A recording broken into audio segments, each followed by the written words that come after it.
How the fuck do you do this, man? Was 150 like... Yes. Yes! Was that, like... Is this like the lowest we've had to do? I'm not actually sure. Okay, I gotta grab as many of these as I can, I guess. Oh god. I'm really close. But I'm not gonna be close enough. Should have been doing that screeching halt. Oh, close. Maybe I can do it. As long as it's not really long like the last one, so it's less of a pain to restart. It's just that, like, okay, I know what I gotta do. Shoot the barrel at the beginning. I always think I can do that. So there we go. Do that. Fucked that up and died. I didn't think that the bug would hit me there. You know, there's a certain thing which old video games had, which these kind of things don't, which is why there's levels in Crash Bandicoot that don't work in the remake, where the way that they I fucked that up. The way that they rendered levels in the original Crash Bandicoot is it was rendered as it went along, right? So when you have like those levels where you're riding on the tiger or the polar bear or something like that, hey, welcome back. Right. It rendered the things as it went along, so it'd always be timed and you'd be able to like jump over things and stuff like that. Like, oh, I fucked up again. I figured out what I have to do with that barrel. I gotta shoot it. But the problem with these new Crash Bandicoot games is that, with the remake, is that they render everything all at once. So if you slow down or something like that, everything will be out of sync. And that's the big problem with them, in my opinion. Like those levels, at least. Thinking about characters and writing characters. Yep. Something I've been watching a lot of lately is Horatio Hornblower. I have not heard of that. It's a series of feature-length films about a Navy seaman called Horatio Hornblower. Whoa. And so you get to watch him go through his career, really. Mm-hmm. And I looked at the Wikipedia page for the character. Mm-hmm. And apparently, at the way he turned out is differently to the way he was originally envisioned. So at the start, he wasn't someone you could really sympathise with. Yeah. But by the time all the books had been finished being made, because there were originally a lot of books, and it's been made into various film things, but the character eventually became this guy who is obviously a talented sailor. Yeah. But he doesn't recognize that. What? He doesn't recognize how good he is because he's so concerned with all the tiny things. Mm-hmm. And I think that's something you can sympathize with. You're like, yeah, I can understand that. People might say I'm really good at this thing, but he's focusing on these tiny things, and then it all turns out good.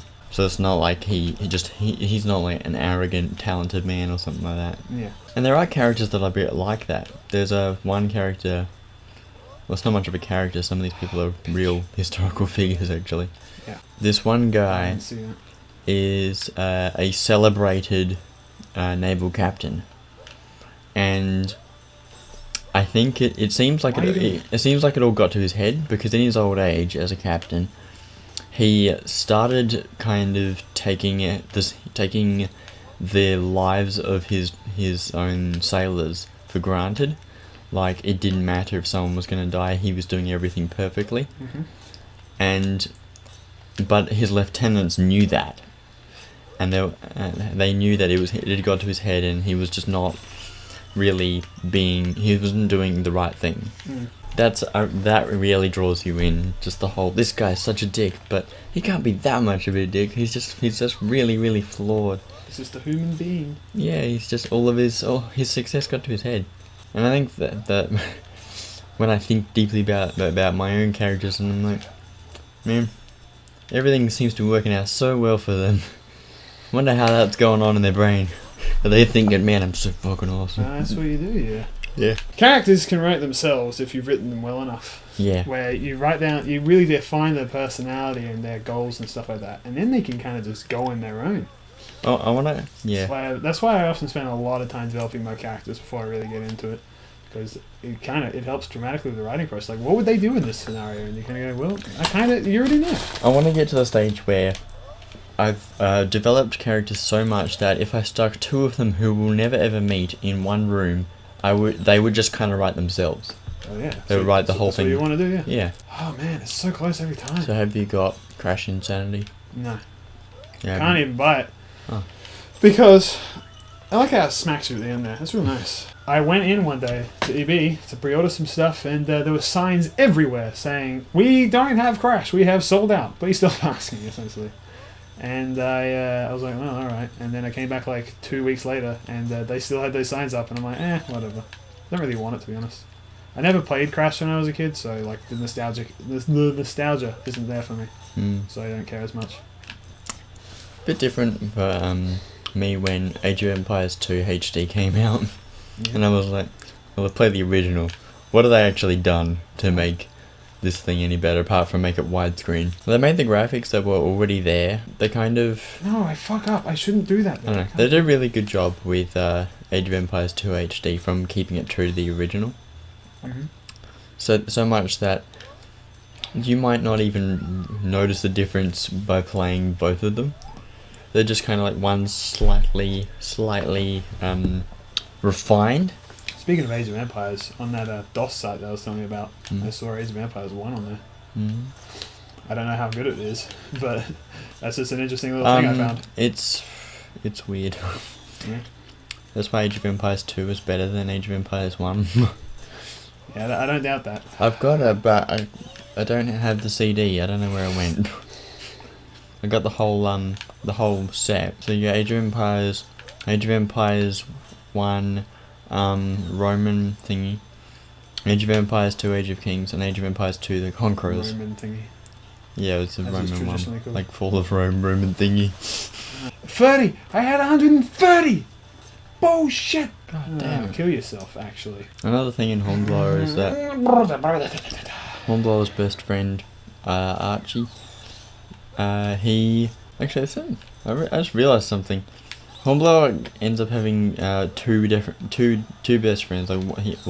He has one who dies, and then the other one actually got to meet the first best friend before the best friend. No, that's bullshit. It is, actually. I did not press the slowdown, and it did it anyway, and it fucked up my jump. The first best friend is a jokester. He likes to just kind of laugh about things. Yeah. But his laughing and joking about things basically ends up getting him killed. Because maybe I want to take a break from Katos? No. I'll do it right now. I'm doing it! This is the life. Fucking doing it live, mate. I'm never giving up! It's like a moment of searing rage and then like an immediate calm again. It's just like, fuck! And then it's like, alright, I'm fine. It's just terrible. Yeah. But you know what? Keep talking about this shit to keep my mind off this shit. Horatio Hornblower's first best friend is a jokester guy, and so they're on a ship where it gets boarded, and some enemies get on the ship and they do a whole bunch of fighting, and so the first best friend's called Archie, and he They finish up with beating the enemies and stopping them from taking the ship, and then when Hornblower goes back to see Archie, Archie's kind of laughing about stuff and he's like, "Oh, silly old captain, he's a dummy." And then Hornblower notices that his friend's injured, but Archie's like, "Oh, it's just a scratch." But Hornblower opens Archie's jacket and he's just like been speared with a sword. Yeah. So he's like, he knew he was gonna die. And so he just wanted to kind of have a bit of fun before he got into serious taking care of. It's a really good episode. It's called Retribution. There's this one, and it's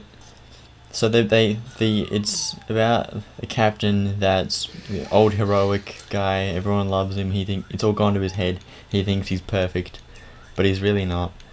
And his lieutenants realise this, and he accuses them of plotting against him, of mutinous activities, of plotting of killing him and taking over the ship. Yeah.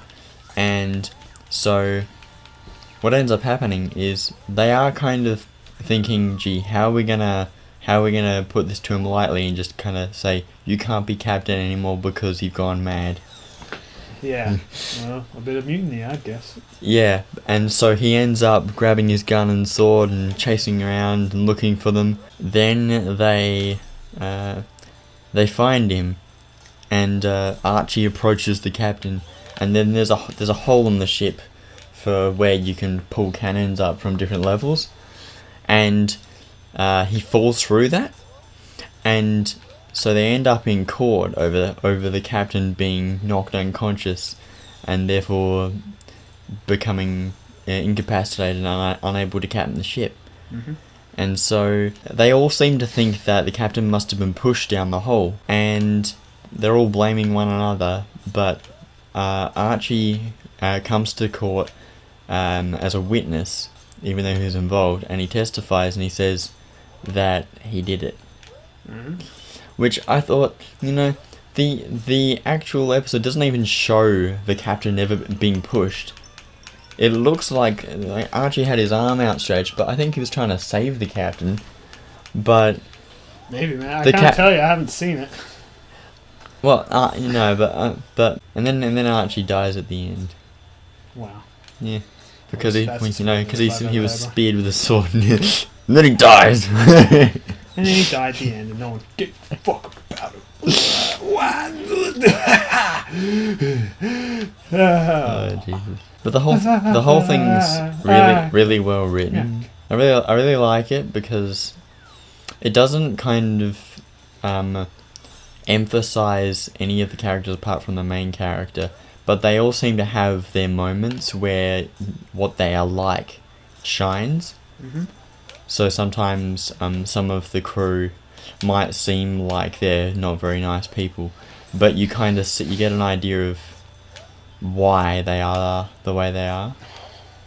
Like sometimes you get bored on a ship, and when it comes to loyalty and being on the side of the guy you should be on the side of. Mm-hmm. I wonder if I might cut this out until I get this. Yeah, I'll write an episode of Doctor Who. Okay. Oh, I thought about whether I should make a Hurricane catch-up comic. Yeah? And I thought, how many comics did the TF2 people do before they made the catch-up comic? They did 18. And I've done 17 comics. So maybe it is around time that I do a catch-up one. I don't know, man. But then I also thought, well, all of these comics are very self-contained. Mm-hmm. They're all... A lot of them are about new updates.